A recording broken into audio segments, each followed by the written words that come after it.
आप सुन रहे हैं वैशाली की नगरवधु, अध्याय ज्ञातिपुत्र सिंह।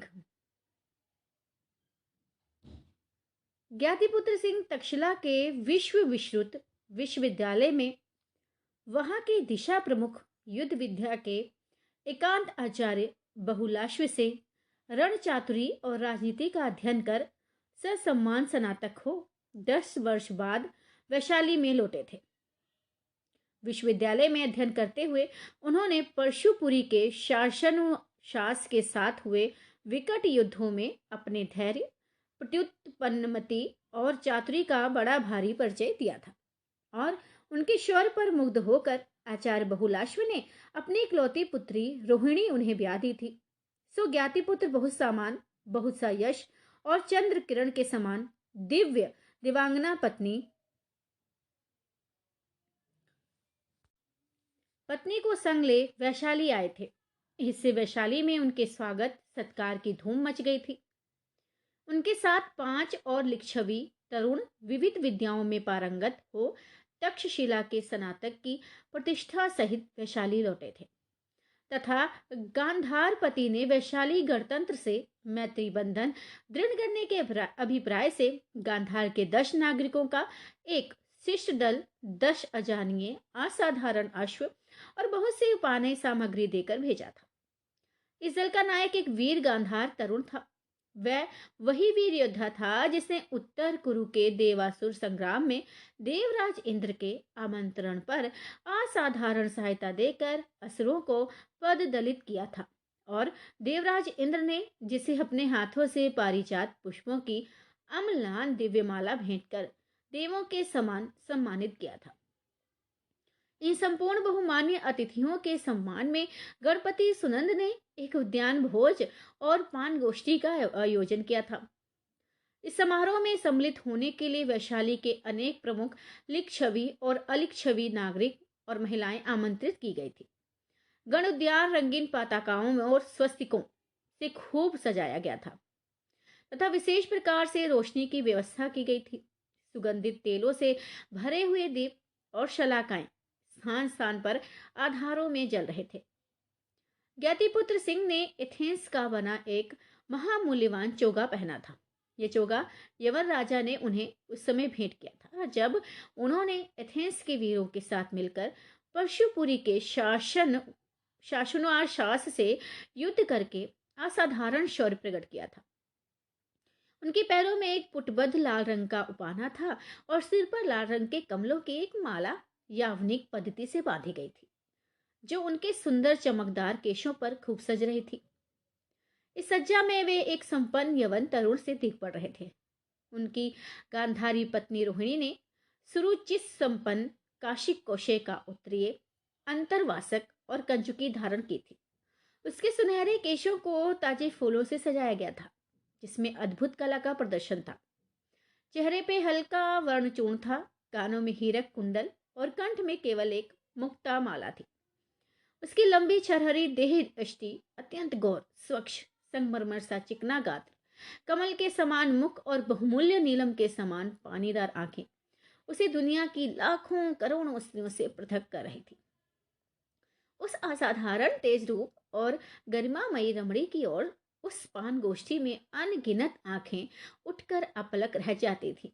अन्य स्नातकों ने और गांधार शिष्ट दल के सदस्यों ने भी अपनी अपनी रुचि और समय के अनुकूल परिधान धारण किया था और वह सब बहुत ही शोभायमान हो रहे थे। वे जिधर भी जाते नागरिक स्त्री पुरुष उनका सम्मान करते थे।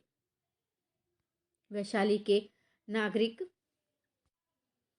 में महाबल अधिकृत सुमन थे जिनकी श्वेत लंबी दाढ़ी और गंभीर चितवन उनके अधिकार और गौरव को प्रकट करते थे। नोबला अध्यक्ष चंद्रभद्र अपने स्थूल किंतु फुर्तीले शरीर के साथ उपस्थित थे। उनकी आयु 60 को पार कर गई थी। उनका चेहरा रुआबदार था और उस पर श्वेत गलमुच्छे और छोटी छोटी चमकीली आंखें उन्हें सबसे पृथक कर रही थी। वे जन्मजात सेनापति मालूम देते थे।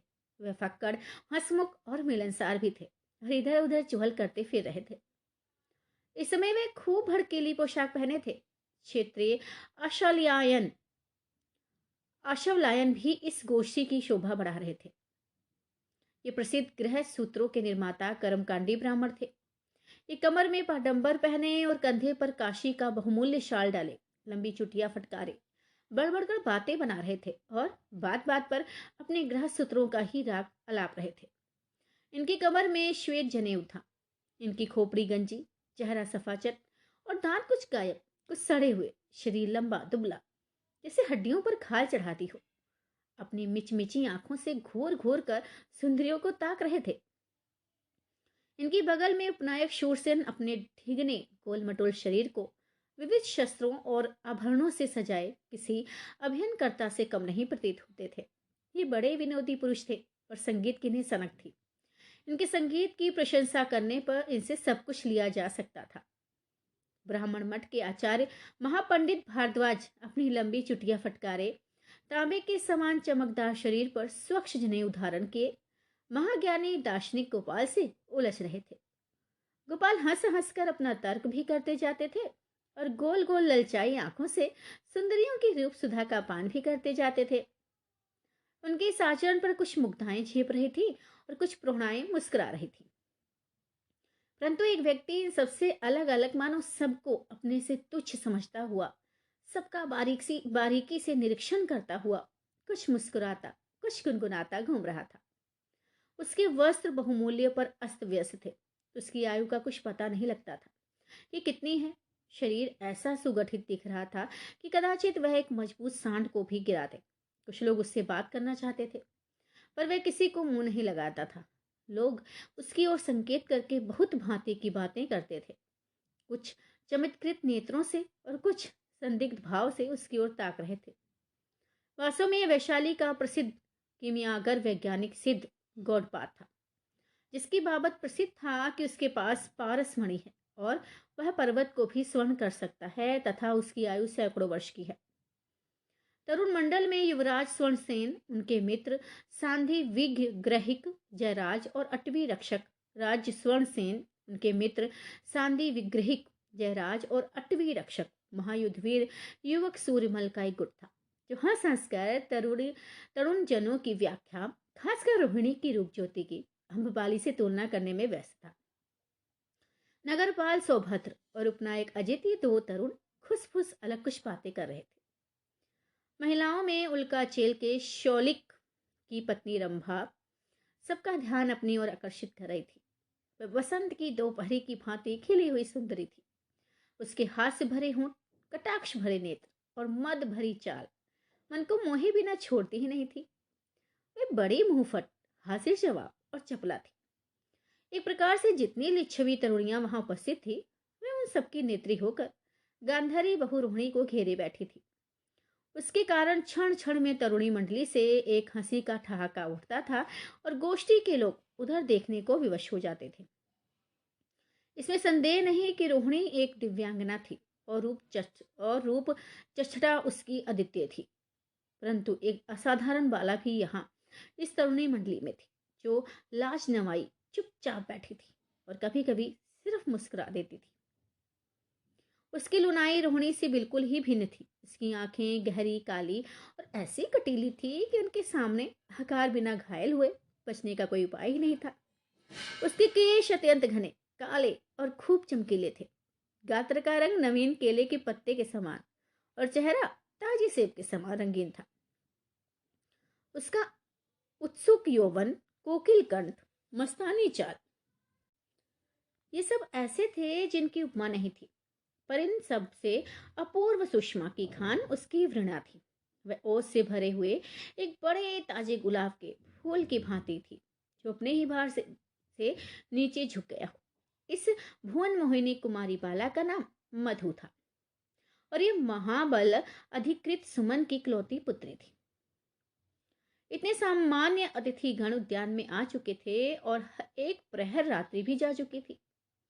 भोज का समय लगभग हो ही चुका था, परंतु एक असाधारण अतिथि नहीं आया था, जिसकी प्रतीक्षा छोटे बड़े सभी को थी। वह थी देवी अम्बपाली। लोग कह रहे थे आज यहाँ रूप का त्रिवेणी संगम होगा।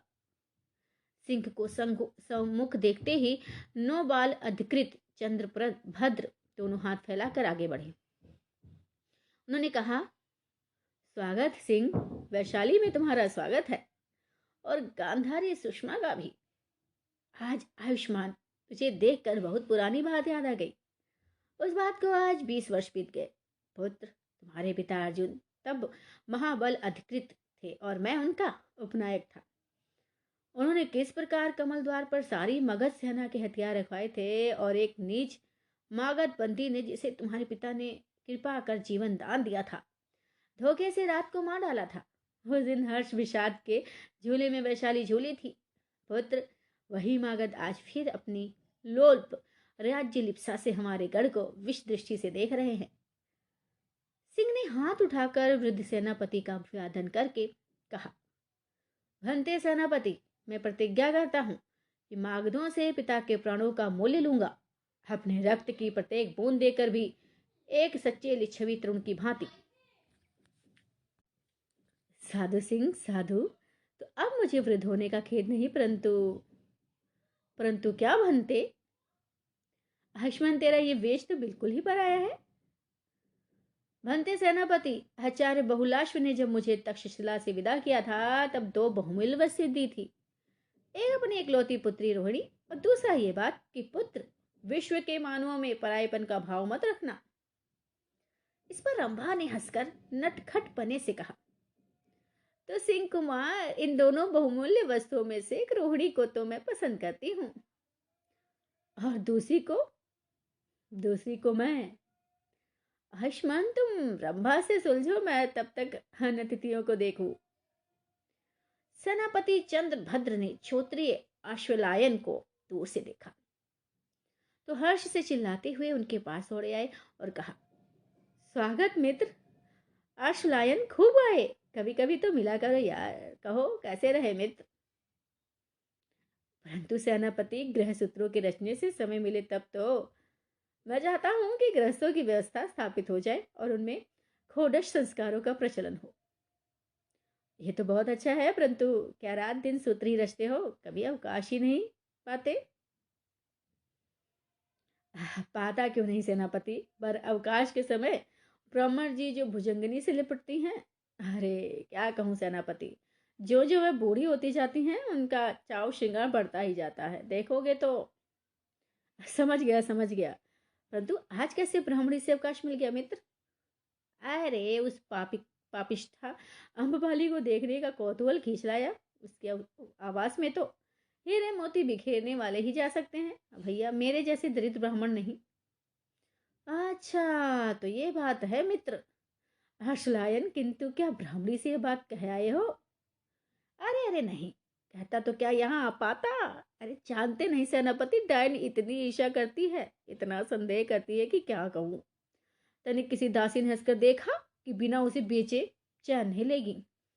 उस दिन एक चंपक वर्णा तरुणी दासी को 40 निष्क पर बेच डाला। वे कभी कभी इस बूढ़े ब्राह्मण की चरण सेवा कर दिया करती थी।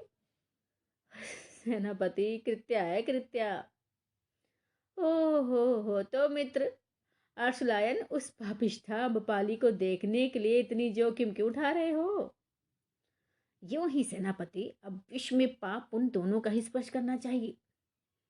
अच्छा, तो मित्र खूब मजे में स्पर्श आलिंगन करो, यहाँ ब्राह्मणी की बाधा नहीं है। ब्राह्मण खूब जोर से हंस पड़ा। इससे उसके कुत्सित गंदे दांत बाहर दिख पड़े। उन्होंने कहा, आपका कल्याण हो सेनापति, पर वे पापिष्ठा यहाँ आएगी तो? अरे अवश्य आएगी मित्र।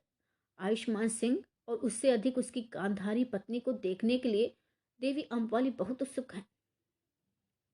अरे ये किस लिए सेनापति? अरे उसने सुना है कि सिंह और उसके तरुण मित्रों ने उसकी अपेक्षा की है।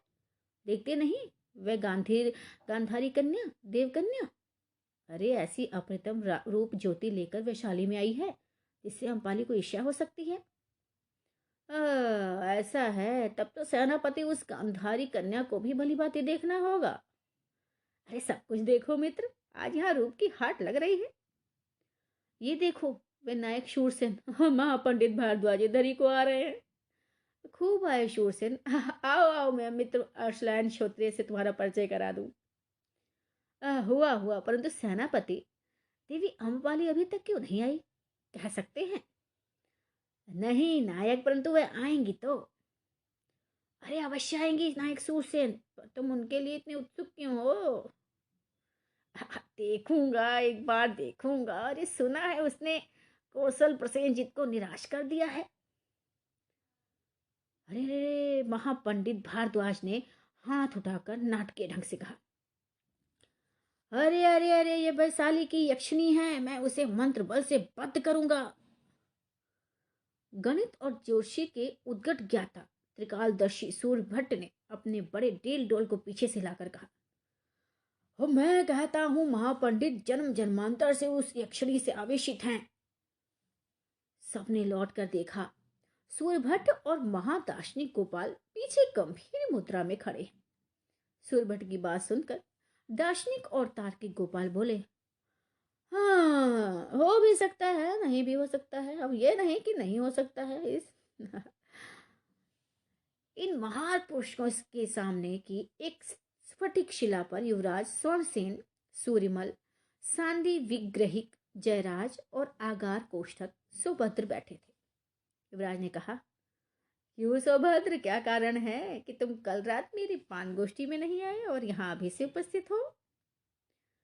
इसका कारण तो स्पष्ट है, वहां देवी अम्पाली के आने की कोई संभावना नहीं थी और यहाँ अवश्य उनका दर्शन पाएंगे भाई। अच्छा ये बात है, तो तुम कब से देवी अम्पाली की कृपा की भिखारी बन गए? कौन, मैं? अरे नहीं, मैं तो जन्म जन्म से देवी की कृपा का भिखारी हूँ। तेरी। अब उन्होंने सामने खड़े सूर्यभट्ट की ओर देखकर मुस्कुराकर कहा, अरे परंतु युवराज सूर्यभट्ट, हम उचित नहीं कर रहे। हमें ज्ञाति पुत्र सिंह और उनकी पत्नी का अभिनंदन करना चाहिए। अब चाहिए तो, परंतु अब समय कहाँ है? वह देवी अम्पाली का आगमन हो रहा है। सबने चकित होकर कहने वाले की ओर घूमकर देखा।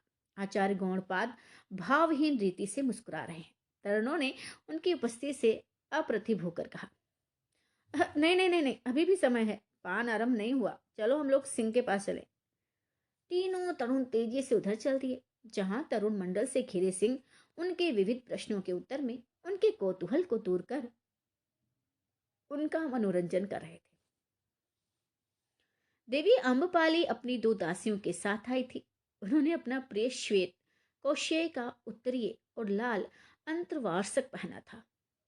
वे कौशाम्बी पति उदयन की दी हुई गुलाबी रंग की दुर्लभ मुक्ताओं की माला धारण किए थी। उनकी दृष्टि में गर्व, चाल में मस्ती और उठान में सुषमा थी। अम्बाली को देखते ही लोगों में बहुविध कौतूहल मच गया। क्षण भर को उनकी बातचीत रुक गई और वे आश्चर्यचकित हो उस रूप ज्वाला की अप्रतिम देह यष्टि को देखने लगे। पान प्रारंभ हो गया। दास दासी दौड़ दौड़ कर मेहमानों को मेरे माधुरी और दाखा देने लगे। अम्पाली हंसी हुई उनके बीच राज हंसनी की भांति घूमने और कहने लगी, मित्रों, अभिनंदन करती हूँ और अभिलाषा करती हूँ खूब पियो। वे मंद गति से घूमती हुई वहां पहुंची जहां तरुण तरुणियों से घिरे हुए सिंह अपने संगियों के साथ हंस हंस कर विविध वार्तालाप कर रहे थे। उसने रोहिणी के निकट पहुंचकर कहा, गांधार कन्या का वज्जी भूमि पर स्वागत। सिंह ज्ञाति पुत्र, तुम्हारा भी और तुम्हारे सब साथियों का भी। और फिर उसने हंसकर रोहिणी से कहा, वैशाली कैसी लगी बहन? शुभे, क्या कहूं, अभी 12 घड़ी भी इस भूमि पर आए नहीं हुई और इसी बीच में इतनी आत्मीयता देख रही हूँ। देखिए, रंभा भाभी को इनके स्पर्श मात्र से ही मार्ग के 3 मास की थकान मिट गई। सुसित रंभा बहन, तुम्हारी प्रशंसा पर ईर्ष्या करती हूँ। कोई बात नहीं अम्बपाली, देवी अम्पाली की ईर्ष्या मेरे अभिमान का विषय है। अच्छा मित्र सिंह, तुम्हें मैं तक्षशिला से ऐसी अनुपम निधि ले आने पर बधाई देती हूँ। और फिर रोहिणी की ओर देखकर अम्पाली ने एक बार फिर कहा, भद्रे रोहिणी, वज्जी भूमि क्या तुम्हें क्या अंधार से ही दिखती है? कुछ नयापन तो नहीं दिखता?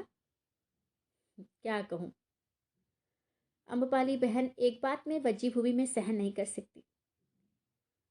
वो क्या बहन रोहिणी? अम्बाली बहन, ये दास। उसने एक कोने में विनय आनवनत खड़ी अम्रपाली की दोनों दासियों की ओर संकेत करके कहा, कैसे आप मनुष्यों को भेड़ बकरियों की बात खरीदते बेचते हैं बहन अम्पाली, और कैसे उन पर अबाध शासन करते हैं। वे शरद चंद्र की कौमुदी में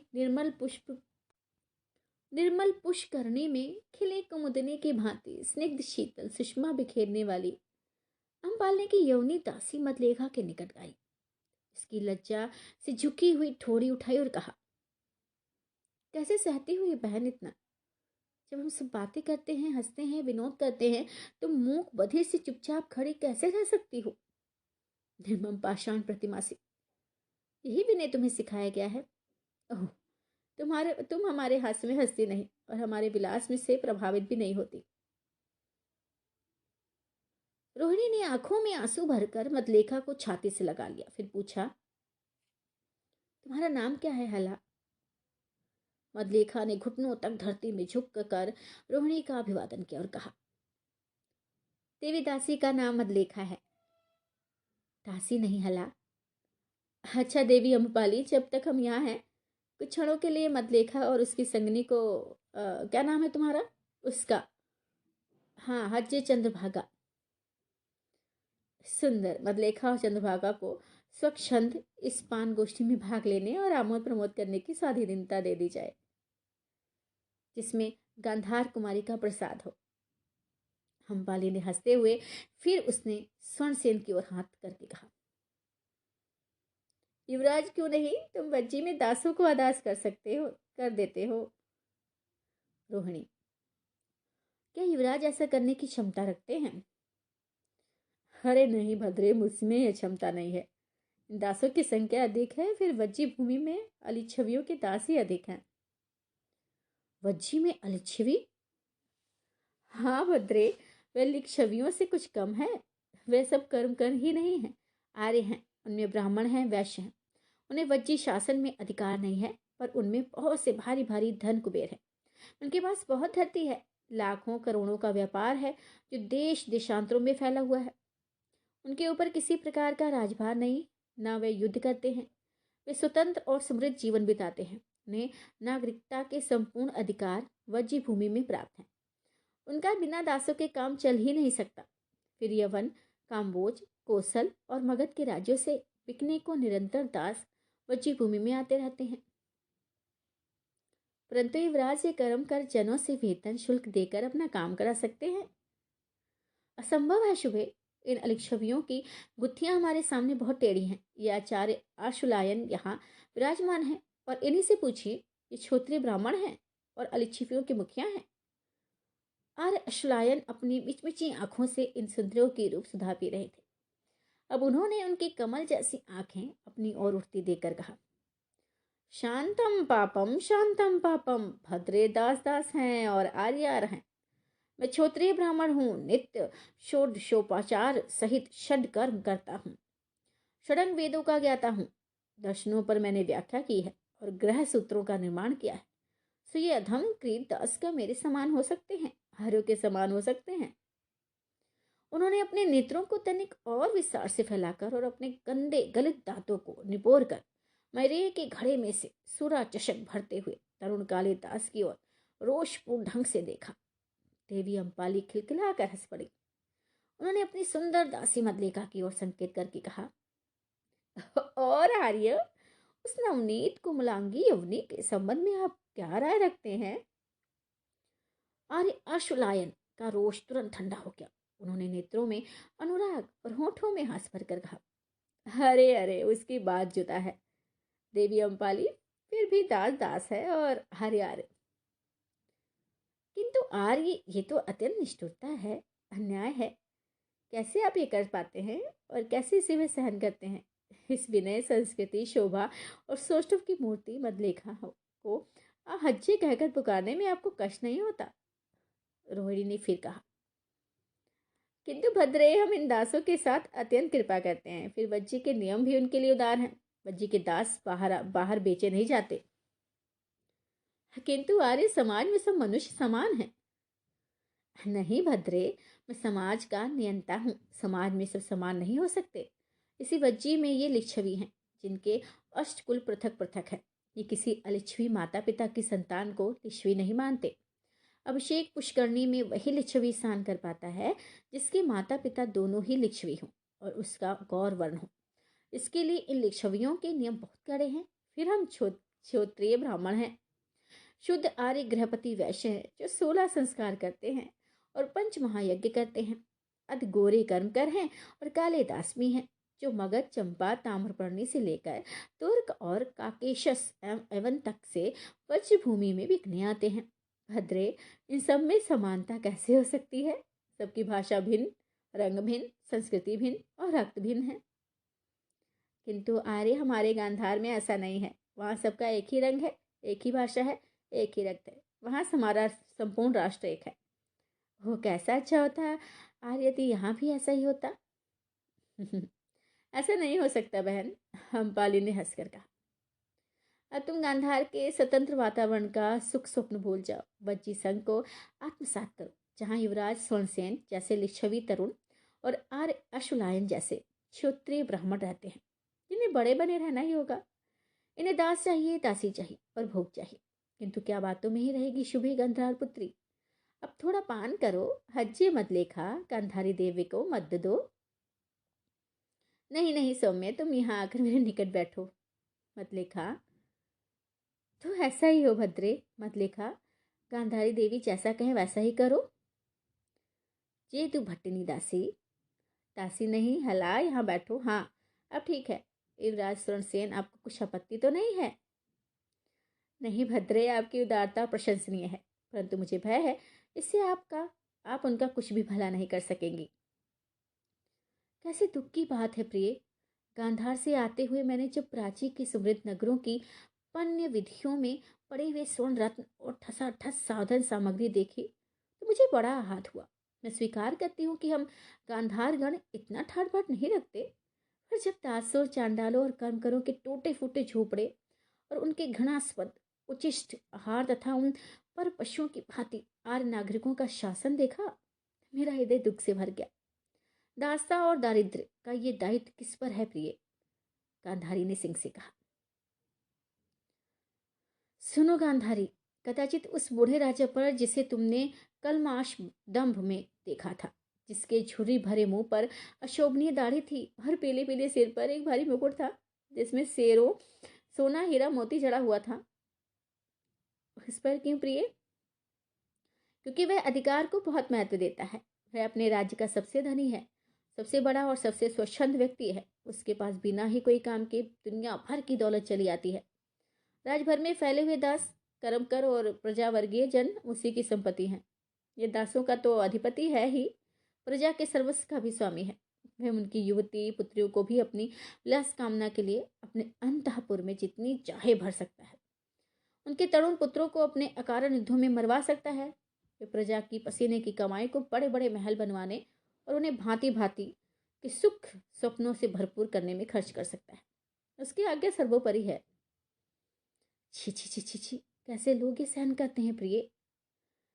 अब ये तो अभ्यास की बात है। तुमने देखा नहीं पश्चिम गांधार कैसे पशुपुर के शासन का शासन मान रहा है? कैसे उसने कलिंग सेना जैसे नारी को प्रसेनजित के अंतापुर में भेज दिया। फिर वह सावधान और भयभीत भी तो रहता है। वह अनेकानेक विधि विधानों से अपने को सुरक्षित भी रखता है। क्या बात करते हैं आप अम्पाली। अम्पाली आपसे कहना चाहती हैं युवराज की कदाचित गांधारी पुत्र पर यह विदित नहीं है कि पुत्री पर यह विदित नहीं है कि उनके जल को, तांबूल को, आहार को जब तक कोई चखना ले वे नहीं खाते पीते। ये किस लिए? गांधारी ने फिर पूछा। अपने प्राण नाश का जो उन्हें भय रहता है, संपूर्ण प्रजा का भार उन्हीं पर लदा रहता है। उनके बहुत गुप्त और प्रकट शत्रु हैं। ओह, तो उन पर केवल उनके शरीर पर लदे हीरे मोतियों ही का बोझ नहीं है, जीवन का भी बोझ है। तभी तो फिर ये भाग्यहीन उस बोझ को लादे क्यों फिरते हैं? अपने जीवन में ये रज्जुल्ले और इतने भयभीत और भारावही होने पर भी अन्य देशों को विजित करने की लिप्सा नहीं छोड़ सकते। यही तो प्रिय राजसत्ता और गणतंत्र में मूल भेद है। गणतंत्र तो एक जनतंत्र तक सीमित है उसका शासन अधिकार के सिद्धांत पर नहीं, कर्तव्य के सिद्धांत पर है। वे शासन करने के लिए नहीं, जन में सुव्यवस्था और सामूहिक सामंजस्य बनाए रखने के लिए। परंतु ये रजुल्ले तो अधिकार के लिए हैं। उनकी नीति ही ये है कि उन्हें शासन करने को ऐसे अनेक राष्ट्र दरकार हैं जो एक दूसरे के विरुद्ध समय समय पर उनकी सहायता करते रहें। फिर इन राजाओं की ये भी नीति है कि राष्ट्रों में फूट डालते रहें। आर्यों ही के राज्यों को ले लो, देखा नहीं तुमने? हस्तिनापुर, कांपिलय, कानिकुब्ज, कौशल और प्रतिष्ठान, जहां जहां आर्यों के रजुल्ले हैं वहां वहां राष्ट्र टूटा फूटा है। वहां ब्राह्मण हैं, क्षत्रिय हैं, वैश्य हैं और कर्मकर हैं। वे सब अपने को दूसरे से भिन्न समझते हैं। ये सभी बातें राजाओं की शिक्षाचारिता में बड़ी सहायक हैं, परंतु गण शासन की बड़ी बाधा है। यहाँ वैशाली ही को लो, लिच्छवी सब एक हैं, पर अलिच्छवी आर्य और कर्मकर राज्य शासन में अधिकार न रखते हुए भी इस भिन्नता के कारण हमारी बहुत बड़ी बाधाएं हैं। रंभा किंतु सुषमा गांधारी इस गहरी राजनीति से अपने हाथ कुछ नहीं आएगा। कुछ खाओ पियो भी। पान भोजन प्रारंभ हुआ। मैरिये, शूकर, मार्दव, मृग, गवन, ओदन और मधुगोलक आदि भोजन सामग्री परोसी जाने लगी। देवी अम्बपाली धर्मध्वज मंडली से चुहल कर रही थी, किंतु उनकी सुंदर दासियों को गांधारी रोहिणी ने नहीं छोड़ा था। इसके पास बैठी महिला मंडली के साथ साथ खा पी रही थी। भोजन की समाप्ति पर सब नर नारियों ने अपनी अपनी रुचि के अनुसार नृत्य किया और अर्धरात्रि व्यतीत होने पर यह समारोह समाप्त